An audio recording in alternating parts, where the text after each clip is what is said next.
is up, everyone, and welcome back to another episode of Level Up Your Mental. My name is Ariel. I'm a licensed mental health counselor in the state of Florida. And we are back with another episode, guys. This episode is very going to be educational filled. I think it's something very important to talk about, and kind of just in the way of how things have changed. The topic is going to be surrounded about technology and, what that has done to our culture. I'm not that old, but I'm also not that young, in the sense of, like, I know what it was like to have life without the internet, and I also know what life was like when the internet started getting bigger and then social media started getting bigger, and what that looks like and how it looks like today and how that affects us as people, right?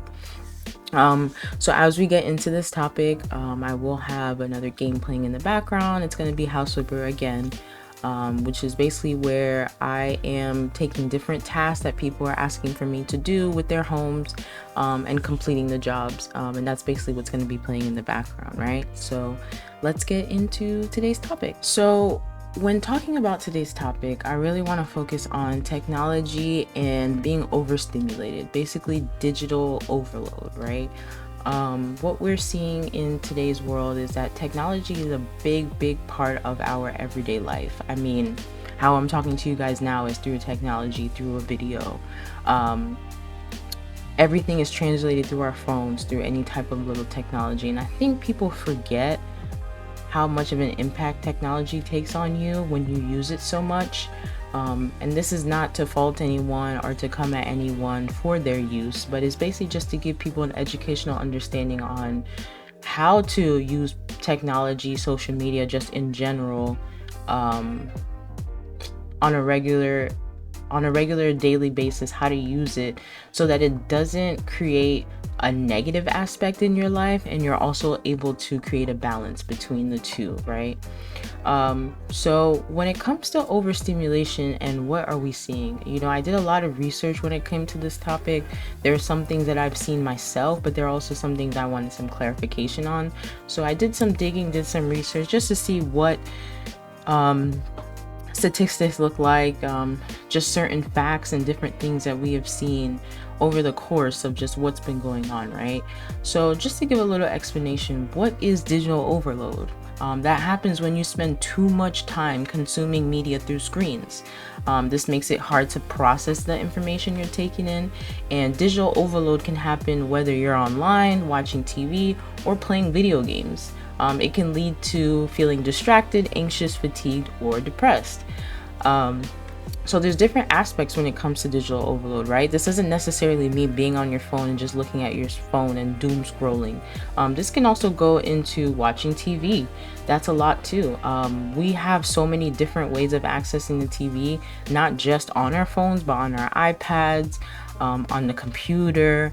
So many different ways that we can access TV, and so that's the same way as consuming all of this stuff and playing video games. I mean, i.e., there's a video game playing in the background right now, but I try to level my time with video games and not try to consume it so much. When I do get the time to do it, I give myself breaks when I'm playing video games. When I get overwhelmed, I'll take a break, especially. That's what I'm seeing a lot.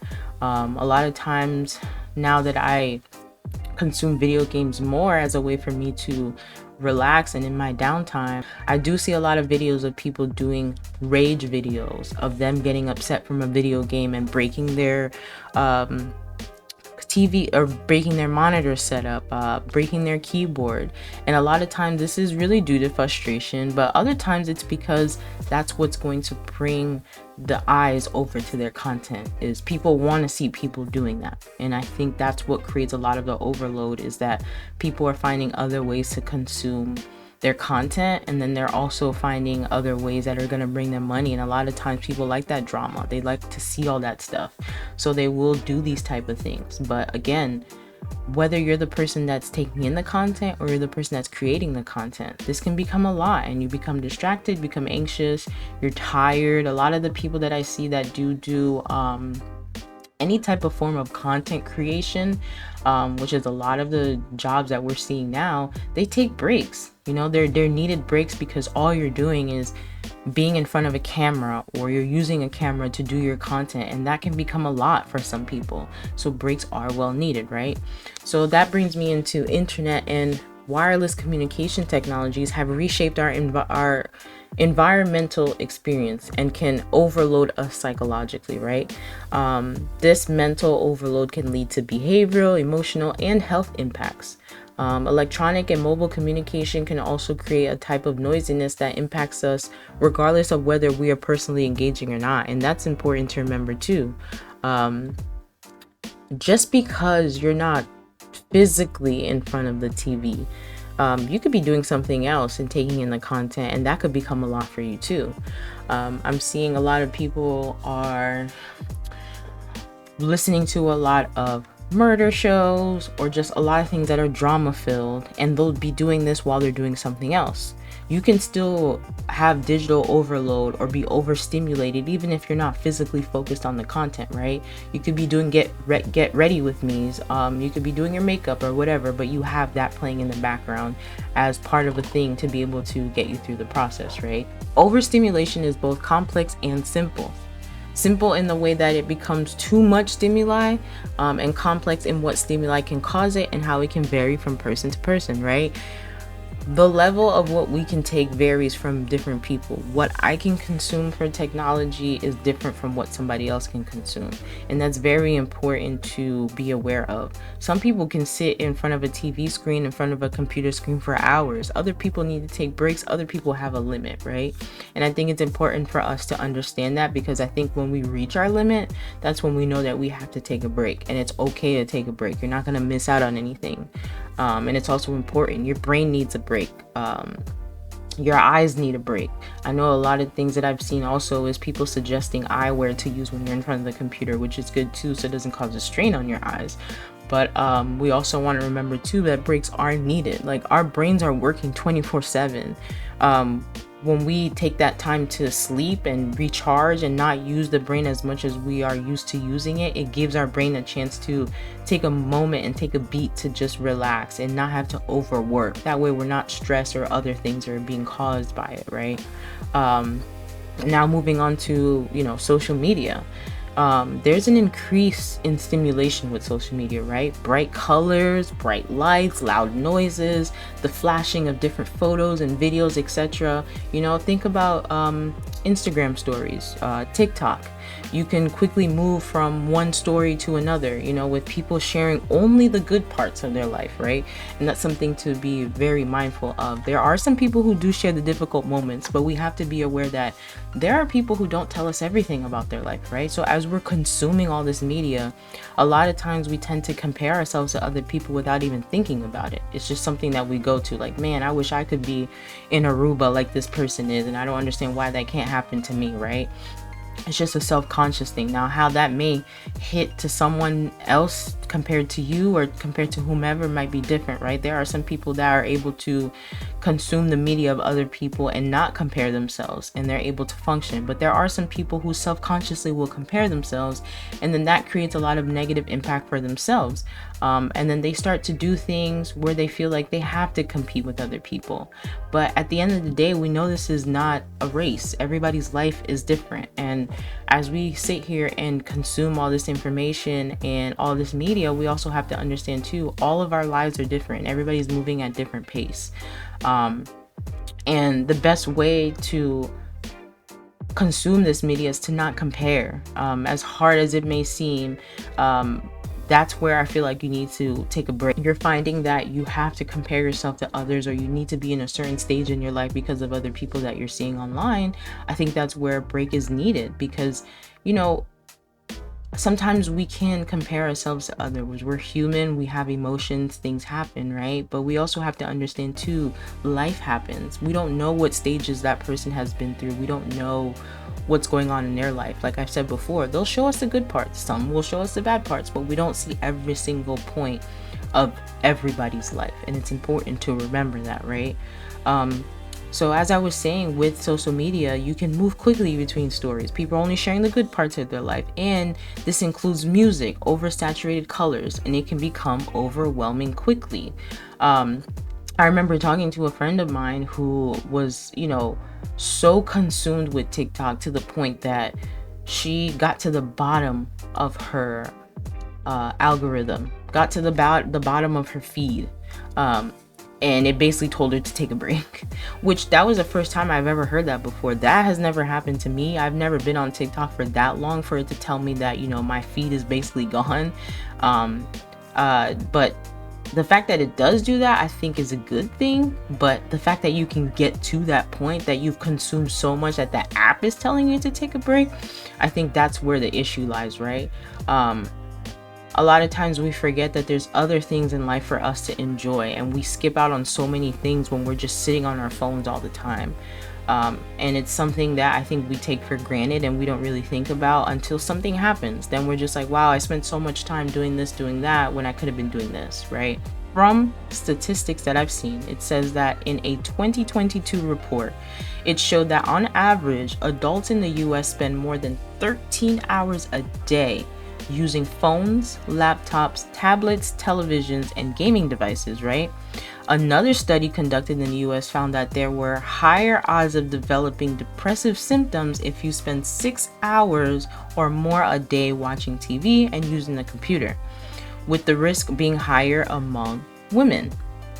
And this isn't very, for me, this isn't a shocking thing, because as a woman myself, I can see where this is coming from. Like I've said before, you compare yourselves to the other people that are online, whether you think that you do or you don't. I think we subconsciously do it sometimes. And there's nothing wrong with that, right? We're human. This is what happens.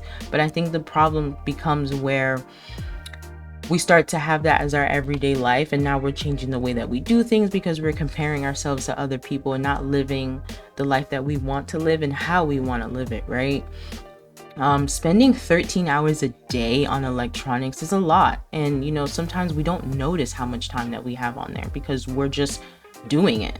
And when you sit in front of a computer screen or in front of a screen for that long and you start to calculate your time, you're just like, wow, there's so much time that I could have spent doing other things.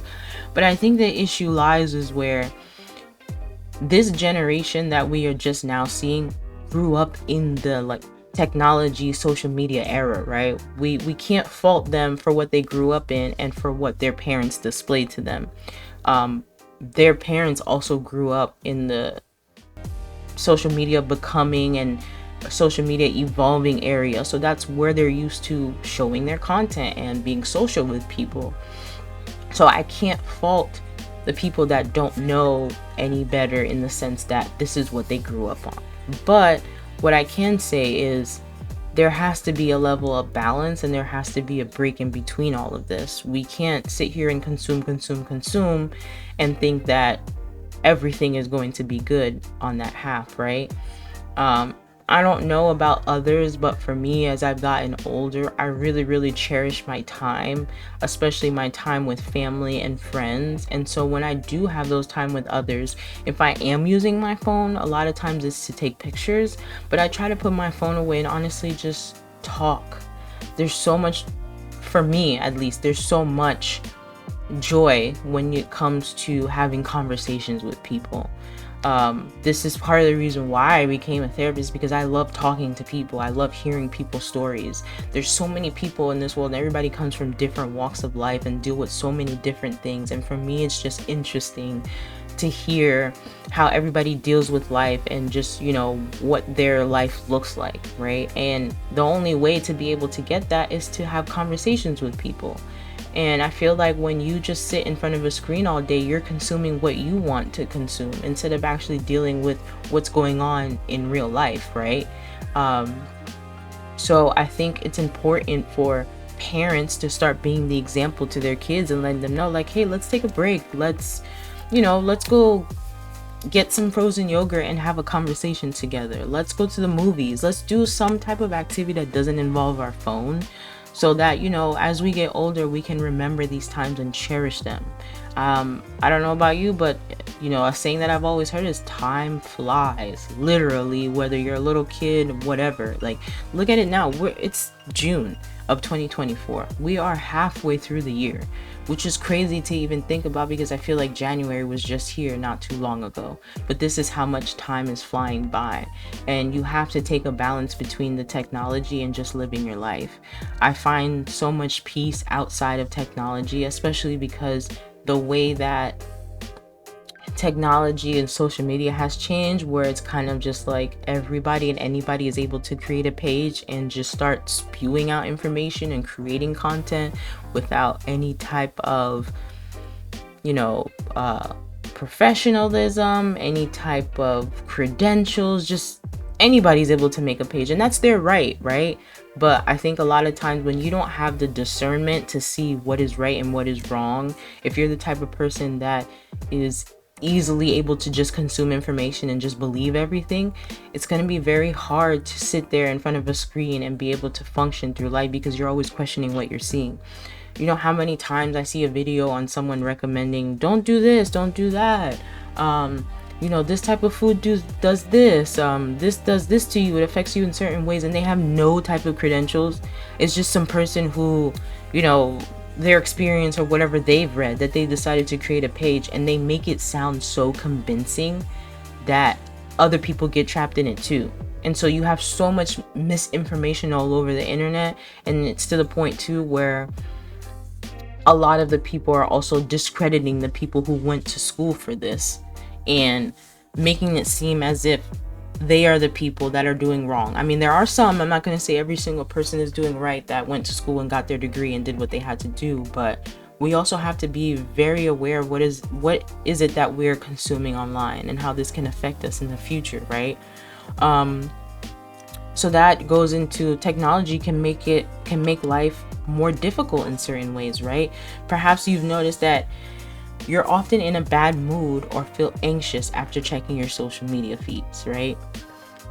These may be signs of what is increasingly known as digital overload, or of an associated problem known as information overload. And that is something that can happen. A lot of times what I see online is people will be like, I fell into the rabbit hole. And I think that happens so easily because there's so many ways to access information that, you know, a lot of times I'll be scrolling on TikTok or on some type of social media feed, and they'll tell me a story about someone or about something that I've never heard of in my life, and I'll be like, wait, this happened? And then I'll go and I'll click on something, and then that'll bring me to the story, and then that'll bring me to something else, and then it's just, you literally fall down a rabbit hole of just so much information that you're just like, what? And by the time you look up, 30 minutes has passed by, and you're just sitting there consuming all this information.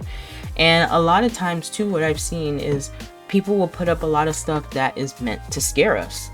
And the thing with content that is scary, content that is things that have to do with our everyday life, it's so easy to get people sucked in when you say the right things or present the right information.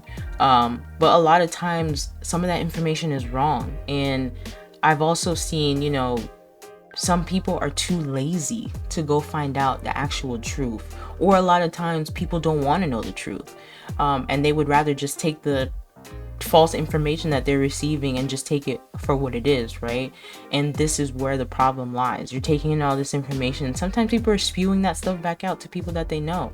Now all this information is being misspread, and it could affect us, right?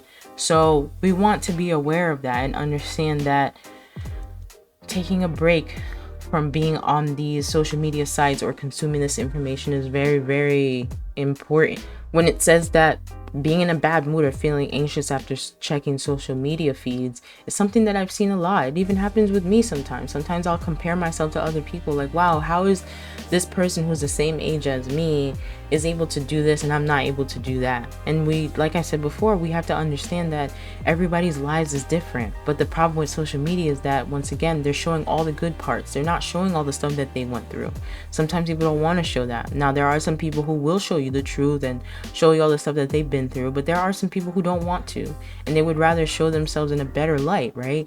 And sometimes that can create a certain thing that I think people tend to forget about, that whatever it is that you consume online might not exactly be the truth, right?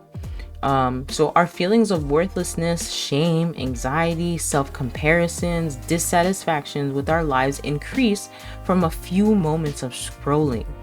And since we're sitting at home with our screen time increasing every day, it wouldn't be too big of a surprise to say that there's been an increase in mental health concerns among people of all ages, right? What I'm seeing now on social media, it's not just for younger people. Social media is a wide range of age groups.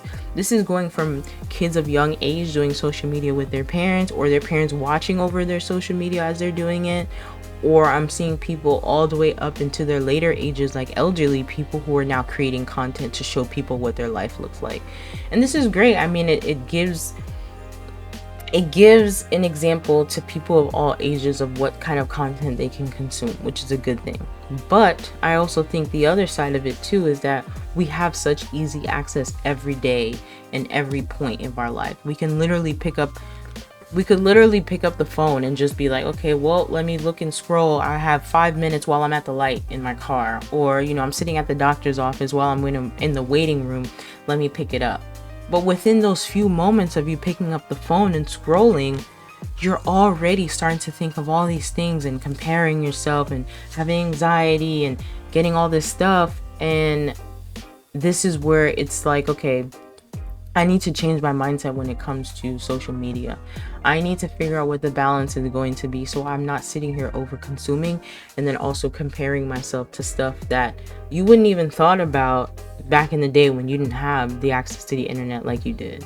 I mean, the only real thing that we had ourselves to compare to were celebrities, and some of us knew that that wasn't going to happen because most of these celebrities had a specific talent that we either weren't interested in, or we actually idolized them because it's something that we would love to do.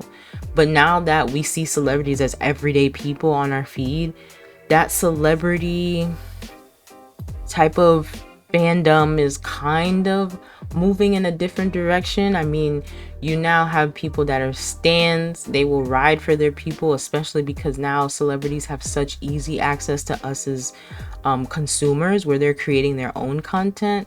This is where a lot of the stuff, a lot of the issues happen, where people feel like they have to internalize whatever the celebrity is going through.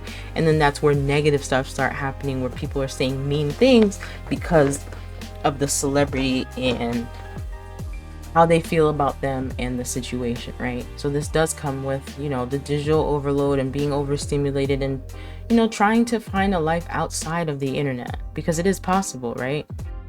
Digital overload can result from habits such as, so the first thing would be spending too much time on your devices. Duh. But I think the main part is just understanding what that looks like when you're spending too much time, right? I think now each time frame is different for people, so I can't necessarily give a certain time for you to be on your phone, but I feel like if you are on your phone so much that it's hard for you to look away, I think that's where you need to figure out where the balance is. You can also face digital burnout if you spend too much time online without taking regular breaks. Like I said before, you don't have the proper eyewear to be sitting in front of a computer screen all the time. Your brain needs a break because you're consuming so much information. You're trying to take everything in, but then you're also comparing yourself, but then you're also, all the emotions that come with it. There's so much. You can have a video that is about a dog and they're doing something cute, and then the next video is something crazy regarding a shooting or something like that, God forbid. Like, it fluctuates so much that your emotions are up and down within a few moments, and that becomes a lot, right? The next thing would be consuming too much information. The amount of information you absorb online can pose as a problem too. Information is available around the clock for a seemingly infinite number of sources, right? Your brain needs a break from all that input. If you think about it, we can access information, like I said, wherever we want, when we want, however long we want. When people can't sleep, what's the first thing that they do? They run to their phone. When people are bored in any type of situation or they're awkward, what do? They run to their phone. So it's always the first answer to a lot of things. And I think that's where the issue is we need to learn how to take a break and to have a balance, because taking in too much information can be a lot. Now, I'm not saying you can't spend time on your phone looking up things, because you definitely can. You can definitely be on your phone and create a time and be like, okay, I'm giving myself an hour, and then I'm going to get up and go do something outside or spend time with family, and then I'll come back and do what I got to do, right? At the end of the day, it is your life. I'm just giving out this information so that you're aware and learn how to take the break, and then you don't cause yourself to have negative reactions moving forward, right? The next thing would be media multitasking. Your brain can also become overwhelmed when you use more than one device at a time. For example, you might check social media while also binging the latest TV show. And I'm also guilty of this too, right? A lot of times I will be playing a game just like this that's in the background, but I am also on YouTube watching a YouTube video, or I'm watching a TV show while I'm playing the game. And that's a lot for my brain to consume. There are times when I have to turn off the video and just focus on the game, but there are certain games like this where you can kind of multitask and listen to music at the same time. But I think the negative part comes in that you're trying to take in a lot, like binging a show and trying to figure out who the characters are, the storyline, what's going on, while also trying to be on your phone, checking social media, talking. Like, that's a lot going on, and your brain is trying to function every single thing. Everything that you do comes from up here. Everything is a channel through here, right? In order for me to talk, in order for me to move my hands, my brain is doing all that work to connect to the different pieces of my body to make it work. So while I'm listening to what's going on the TV, I'm also in my phone talking to whoever I'm talking to, while then also switching to Twitter to see what's going on Twitter, while also switching to Instagram to see what's going on. Like, that's a lot for your brain to consume. And at the moment, it may not seem a lot, but over time, it becomes a lot, right?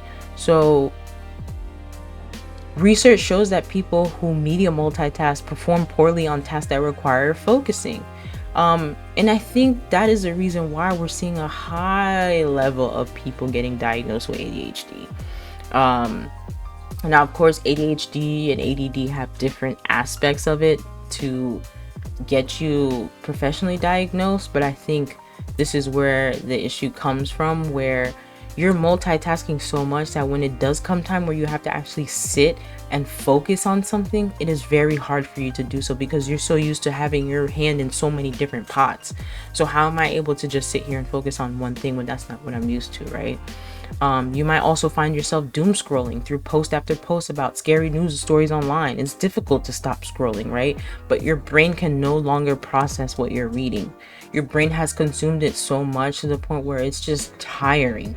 And I get that way too. This happens a lot for me on Twitter. I will be on Twitter having a grand old time reading funny things, and all of a sudden I see something negative pop up, and it's a video from 2016, but somehow somebody decided to re-upload it and create the engagement post because they know people are going to respond to it. And now I got to consume all of that.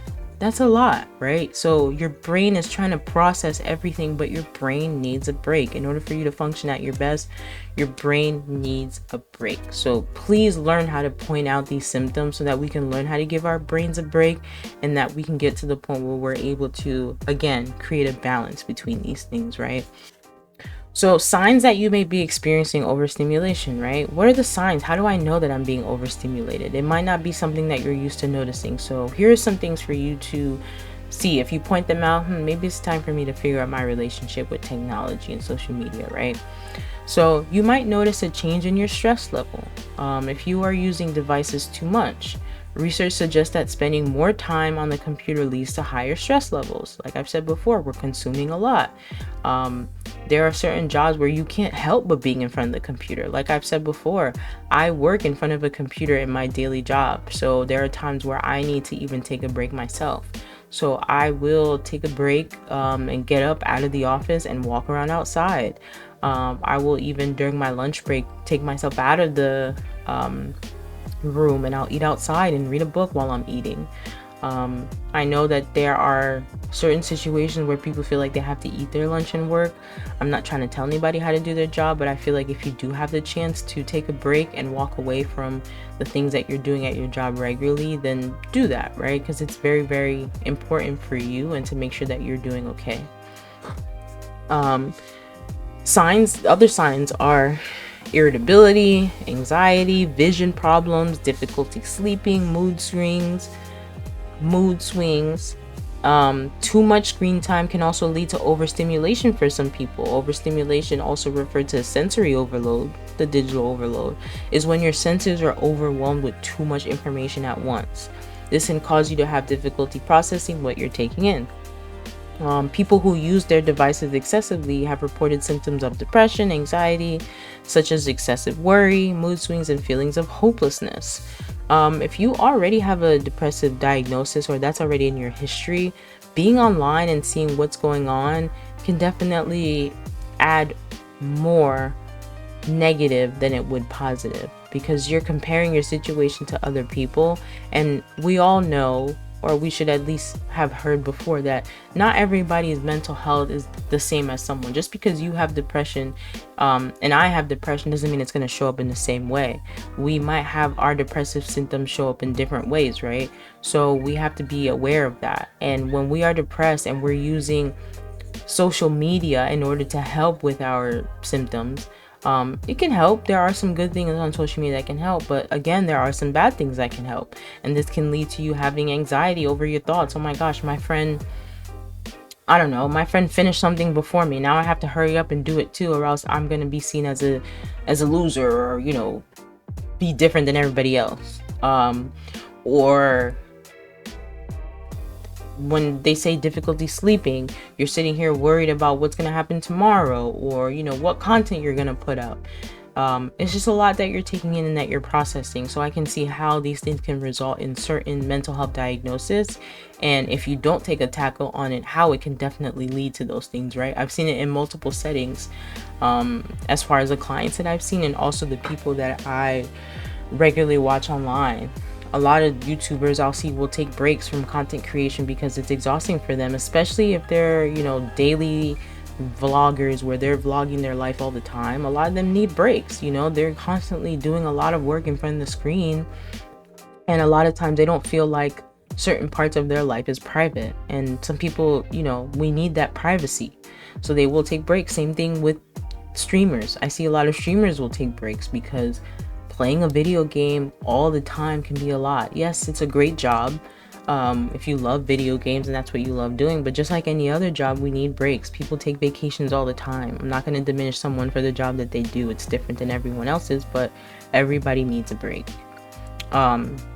You may also experience physical problems if you're on your devices too much. Like I said, problems with sleeping, using your phone before bed, you can't shut off your brain.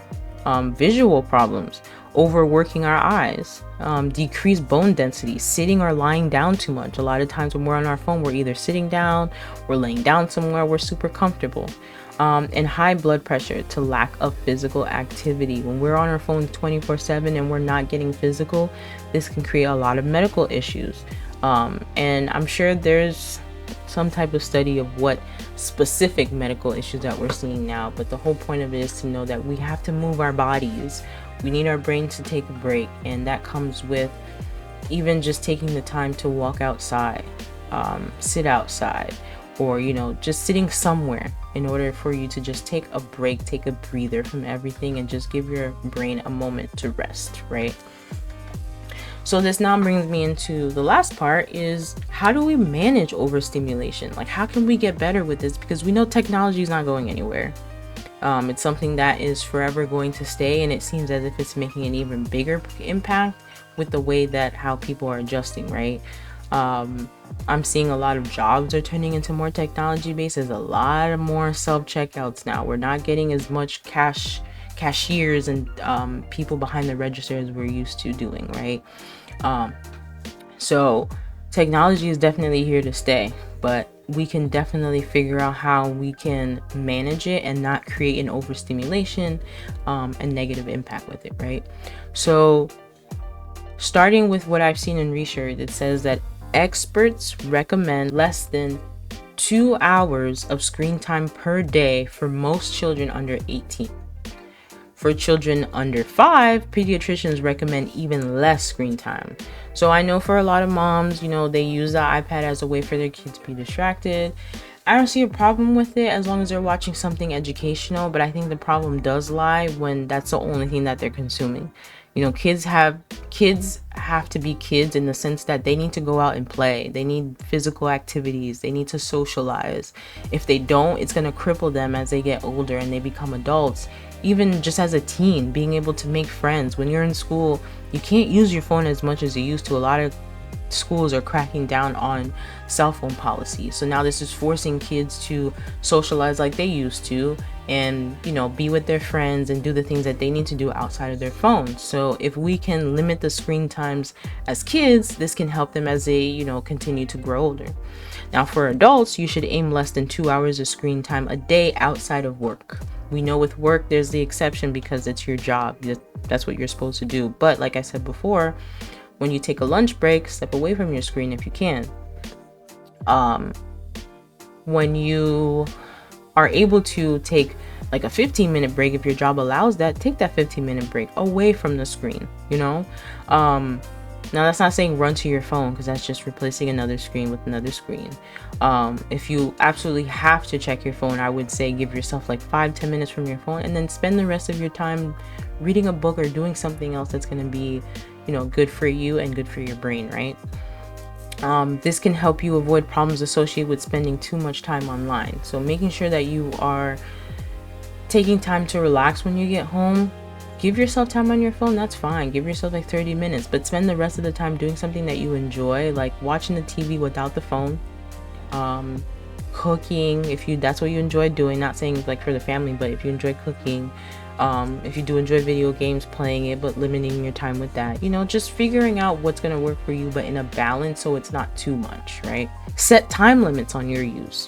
For example, set an alarm that reminds you to put your device down after 30 minutes. Like I just said, do the 30 minutes, set an alarm, but this comes with holding yourself accountable and being able to set that up for yourself and understand, okay, after these 30 minutes, I have to stop and I need to go do other stuff, right? Because you could easily set the alarm and just click snooze and keep it moving. But at the end of the day, you're hurting yourself more than you're hurting anybody else. So if you want to keep doing that, that's fine. But remember, everything is going to be up to you at the end of the day. And you have to be able to learn how to manage that, and being able to hold yourself accountable by setting up a timer when it comes to this will be beneficial for you at the end of the day. Using only one device at a time. If you're on the computer, for instance, turn off your phone and set it aside. Sometimes when I'm on the computer, I forget about my phone completely. When I'm playing games like this, I forget about my phone. Sometimes I forget it's even there. So find something that you enjoy to be away from your phone. Whether that's crocheting, coloring, whatever you enjoy to keep you away from being on your phone. Turning off unnecessary notifications. This includes notifications from social media. I've turned off notifications from from TikTok completely because it was becoming too much. It wasn't even just people that I followed. It was just stuff that they just wanted me to look at, and I don't need all of that on my phone. Even with Instagram, I've limited the certain notifications that I want to receive. There is some stuff that I even mute because it's just too much. So definitely learn how to balance those notifications and figure out which one you think is necessary for you to take in, or other ones that can wait until you actually get onto the app and then you can see what's going on. Plan your social media and news activities, right? Instead of looking at your favorite social media and news sites through the day, check them once or twice at a scheduled time, like in the morning.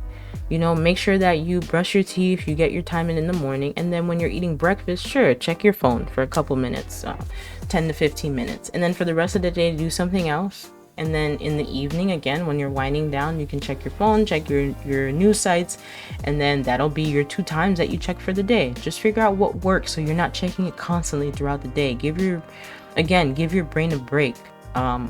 Learn that you can check it for a little bit, and that whole entire time you'll be fine. I also think, just to throw this in there, that people forget there was a time when we weren't able to access this stuff until we got home, or you had to buy the newspaper to see what was even going on. So this is where I feel like the discourse comes, because a lot of these kids that we're seeing now didn't have that. You know, their parents had a phone, they had the technology right there in front of them, so it's hard for them to break away from that. So those of us that have gone through that have to be the example to show them that yes, you can be able to get through this, and you're able to not be on your phone and you can still function. Like, that is still something that is able to happen, and people have done that before. It's not the end of the world, and you're not missing out on everything when you're not checking your phone, right? Prioritize off-screen activities. Take a walk, play a game with your family, try a new cooking recipe. Like I've said before, do something that you've been putting to the side, that you've been, avoiding. Try different stuff. For me, I'm trying to get back into reading. That's something that I tried to do in between, doing the whole checking your phone stuff. I will try and read. I bought a Kindle and I subscribed to Kindle Unlimited to hold myself accountable to make sure that I am reading these books and, being able to have something to do outside of my norm of being in front of a screen and playing video games. As much as I love to play video games, I need a break from that too. So I try to read, I try to color, I try to watch informational videos, just stuff that I enjoy, right? Create tech-free times. Plan to stop using your device at a certain time at night. Using your device's do not disturb function will keep you from being interrupted. I know at first it was a weird thing. People were like, do not disturb, what? But if you think about it, it's a good thing. Like, you don't have to worry about people notifying you when you're trying to take a break. But I think that's where communication comes into it too. Making sure that you are telling your loved ones and the people that you know, like, yes, my phone is here, but I am taking a break. So if I don't answer, I'm fine. I just need a break right now, right? So making sure that we're taking advantage of those functions, and then also making sure that we're planning times where we're not using any type of technology at all. Just going back to how it was back in the day where you didn't have, access to your phone and you're just using these basic things, because I feel like we need that, right? And then the last thing would be is creating tech-free zones. For example, making the dining table a tech-free zone in your home. Now, I don't know how traditional people are now, if families are still eating together, but I think this is a good thing too. Like, create a movie night, no phones, we're gonna focus on the movie and then we'll talk about it after. Or, like they said, dinner. Sitting down as a table as a family. Go back to, talking about everybody's day. We're all living different lives. Even your kids live a different life than you because they have friends outside of family. And what they're learning at school. Like, get to know your kids, get to know your family members, talk to each other. This is not a weird thing, but like I said before, technology, social media is not going anywhere. And we have to learn how to balance it, or else it's going to take a toll on us in ways that we didn't even think. So I think once we learn how to create that positive relationship between the two, then we'll do fine. But if we continue to let it consume us and, play into it and take in all of that, it's definitely going to play a part in our life, and not necessarily positive, right? But it's not something that we can't handle, and not something that we can't learn how to manage, right? I appreciate you guys coming and supporting the video. Please like, comment, and subscribe, and join in on the conversation, and let me know if there's any other topics that you would like me to get into. And I will see you guys in the next video. Bye.